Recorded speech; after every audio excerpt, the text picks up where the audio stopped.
OMG Korean momo যে এতটা ঝাল হবে সিরিয়াসলি বুঝতে পারিনি। দু চোখ দিয়ে কন্টিনিউয়াসলি জল পড়ে যাচ্ছে, ওইদিকে আমি মোমো খেয়েই যাচ্ছি কারণ taste wise it's too good. তো আমি সন্ধ্যেবেলা অর্ডার করে নিয়েছিলাম ওয়াও মোমো থেকে 2 রকম মোমো, একটা কোরিয়ান এক্সট্রা স্পাইসি মোমো ছিল, একটা চিজ চিকেন মোমো ছিল। ফার্স্টে ওটাই ট্রাই করছিলাম। চিজ আর চিকেন একদম ঠাসা ছিল ভিতরে, আর খেতেও কিন্তু দুর্দান্ত ছিল, একদম চিজি চিজি ছিল।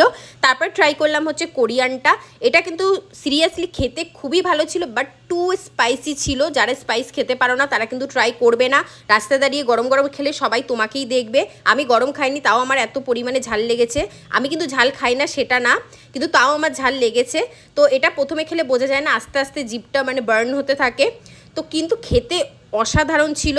তো আমার তো ডাঙ্কা বেজে গেছিলো, তো ডাঙ্কাটাকে কিভাবে কন্ট্রোল করব মুখের ঝালটাকে, তাই সোজা চলে গেছিলাম আমি রান্নাঘরে।